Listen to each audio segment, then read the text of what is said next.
Hello dear friends, welcome back to Santvana classes. I hope आप सभी अच्छे होंगे। फटाफट से आ जाइए बिकॉज़ आज हम लोग डिस्कस करने वाले हैं डीएलएड फोर्थ सेमेस्टर की आप लोगों की सामाजिक विज्ञान की राजन सीरीज़। आज क्लास हमारी थर्ड है, तो आज हम डिस्कस करेंगे राजन सीरीज़ आप लोगों की अति लघुत्तरीय प्रश्न सामाजिक विज्ञान की। और आज हमारा सामाजिक विज्ञान यानी कि सोशल स्टडी की आज हमारी जो है कौन सी है, थर्ड क्लास है, जिसमें हम सोशल के कुछ क्वेश्चंस करने वाले हैं जो कि अति लघु उत्तरीय प्रश्न हैं। आज की क्लास में हम साथ ही साथ जो यहाँ से लास्ट ईयर एग्ज़ाम में जो क्वेश्चंस आपके पूछे गए हैं वो भी हम क्वेश्चंस देखेंगे। तो चलो स्टार्ट करते हैं। 71 स्टार्ट करते हैं, ठीक है। चलो आ जाइए। प्रश्न नंबर 71, स्वामी विवेकानंद का बचपन का नाम क्या था? तो उत्तर, स्वामी विवेकानंद का बचपन का नाम नरेंद्र नाथ था। प्रश्न नंबर 72,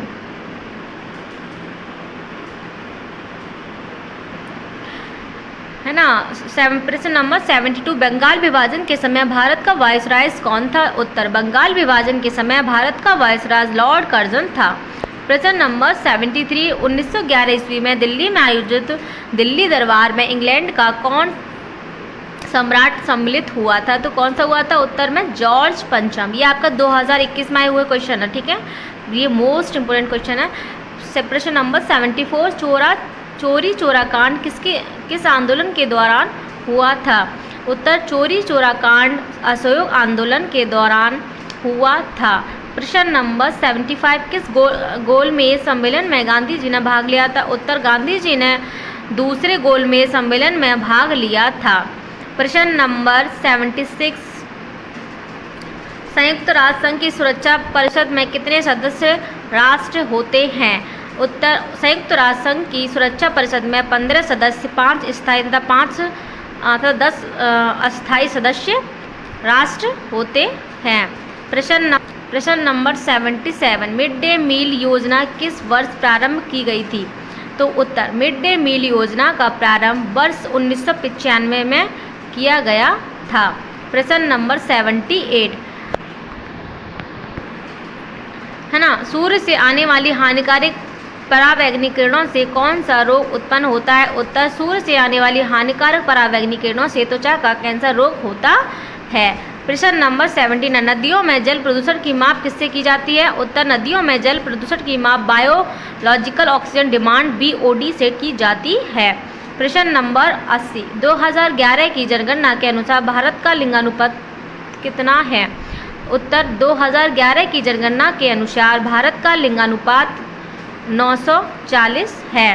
प्रश्न नंबर 81, वर्टिकल्चर क्या है? वर्टिकल्चर अंगूर से संबंधित उद्यान विज्ञान की एक शाखा है जिसमें इसमें अंगूरों की बुआई, पोषण, देखरेख एवं फलोत्पादन का अध्ययन किया जाता है। प्रश्न नंबर 82, भारत पृथ्वी के किस गोलार्ध में स्थित है? तो भारत जो है हमारा पृथ्वी के उत्तरी पूर्वी गोलार्ध में स्थित है। प्रश्न नंबर 83 आपका 2020 में आए हुए क्वेश्चन है ये वाला, ठीक है। 83, 1857 के विद्रोह के 2 असफलता के कारण बताइए। तो उत्तर क्या है? फर्स्ट नंबर है स्वतंत्रता संग्राम के सैनिकों के पास सैन्य सामग्री का अभाव था, और सेकंड नंबर है स्वतंत्रता संग्राम में कुशल नेतृत्व का न होना। प्रश्न नंबर हमारा 84, प्रश्न नंबर 84, कृषि पर आधारित 2 उद्योगों के नाम लिखिए। कृषि पर आधारित 2 उद्योग निम्नलिखित हैं। नंबर 1 कपड़ा उद्योग, नंबर 2 चीनी उद्योग, ठीक है। 85 क्वेश्चन नंबर पर आते हैं। नेहरू रिपोर्ट कब प्रस्तुत की गई थी? तो उत्तर, नेहरू रिपोर्ट 28 अगस्त 1928 को प्रस्तुत की गई थी। प्रश्न नंबर 86, कानपुर का लाल इमली किस उद्योग के लिए प्रसिद्ध है? उत्तर, कानपुर का लाल इमली वस्त्र उद्योग के लिए प्रसिद्ध है। प्रश्न नंबर 87, प्रथम गोलमेज सम्मेलन कब से कब तक चला? उत्तर, प्रथम गोलमेज सम्मेलन नवंबर 1930 से जनवरी 1931 तक चला। प्रश्न नंबर 88, व्यक्ति के कानों के लिए सामान्य ध्वनि तीव्रता कितनी है?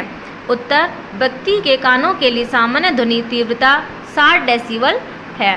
प्रश्न नंबर 89, प्रश्न नंबर 89, अस्पृश्यता का अंत किस अनुच्छेद में वर्णित है? उत्तर, अस्पृश्यता का अंत भारतीय संविधान के अनुच्छेद 17 में है। प्रश्न नंबर 90, अंतर्राष्ट्रीय न्यायालय की स्थापना कब हुई थी? उत्तर, अंतर्राष्ट्रीय न्यायालय की स्थापना 26 जून 1945 को हुई थी। प्रश्न नंबर 91, कांग्रेस के प्रथम अधिवेशन की अध्यक्षता किसने की थी? तो उत्तर, कांग्रेस के प्रथम अधिवेशन की अध्यक्षता व्योमेश चंद्र बनर्जी ने की थी। प्रश्न नंबर 92, पूना समझौता पर प्रकाश डालिए।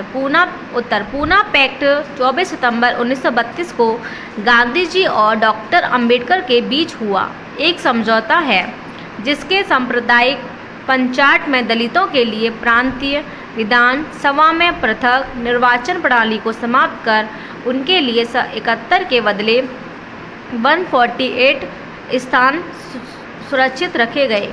प्रश्न नंबर 93, उत्तर प्रदेश की प्रमुख जनजातियां कौन कौन सी हैं? ये बेटा आपका मोस्ट इम्पोर्टेंट क्वेश्चन है। 2017 में भी आया है, 2020 में भी आया है, 2022 में भी आया है, 24 में भी आएगा। तो प्लीज़ ये मोस्ट इम्पोर्टेंट है, उसको याद करना आप, ठीक है। उत्तर प्रदेश की प्रमुख जनजातियां जो हैं वो कौन कौन सी हैं? अगरिया, बेगा, भुइया, पटारी, परहिया, चेरो, बुक्सा, खरवार, पंखी, पनिया, जौनसारी, थारू, भोटिया, गौड़, धुरिया, नायक और पठारी और राजगौड़ आदि है, ठीक है। प्रश्न नंबर 94, ब्रह्म समाज के मुख्य सिद्धांत बताइए। ब्रह्म समाज के सिद्धांत क्या थे? उत्तर, नंबर 1, ईश्वर एक है। नंबर 2, इसकी पूजा के लिए मूर्ति पूजा की आवश्यकता नहीं है। नंबर 3, पूजा का अधिकार सभी को है। नंबर 4, आत्मा अजर है और अमर है। नंबर 5, ईश्वर कर्मानुसार फल, ठीक है, देता है। प्रश्न, एक मिनट, हाँ, इसमें 5 पॉइंट क्या है? ब्रह्म समाज प्रेम और सत्य में विश्वास रखता है, जाति और छुआछूत का विरोधी है। प्रश्न नंबर 95, रॉलेट एक्ट कब लागू हुआ? ये 2020 में भी आया, 2022 में भी आया, 2024 में भी आएगा, प्लीज़ लर्न इट। उत्तर, 19 मार्च 1919 ईस्वी में रॉलेट एक्ट लागू किया गया। इसके अनुसार किसी भी संदेहास्पद व्यक्ति को बिना मुकदमा चलाए गिरफ्तार किया जा सकता था तथा इसके विरुद्ध न कोई अपील, न कोई दलील, न कोई वकील किया जा सकता था, ठीक है। रॉलेट एक्ट के अंदर कोई नहीं कर सकता था कुछ भी। प्रश्न नंबर 96, खिलाफत आंदोलन से क्या समझते हैं? खिलाफत आंदोलन क्या था? उत्तर, भारत में मुसलमान टर्की के सुल्तान को इस्लाम का खलीफा मानते थे। प्रथम युद्ध के बाद ब्रिटिश शासन ने टर्की साम्राज्य का विघटन कर डाला। इससे भारतीय मुसलमान नाराज हो गए, अतः भारतीय मुसलमानों ने खिलाफत आंदोलन शुरू कर दिया। प्रश्न नंबर 97, जेट वायुधारा किसे कहते हैं? ये आपका मोस्ट इम्पोर्टेंट क्वेश्चन है, यहाँ पे डाल लीजिए आप।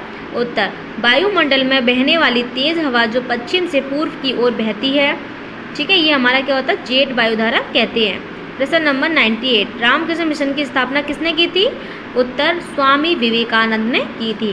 प्रश्न नंबर 99, गांधी जी ने असहयोग आंदोलन किस वर्ष प्रारंभ किया?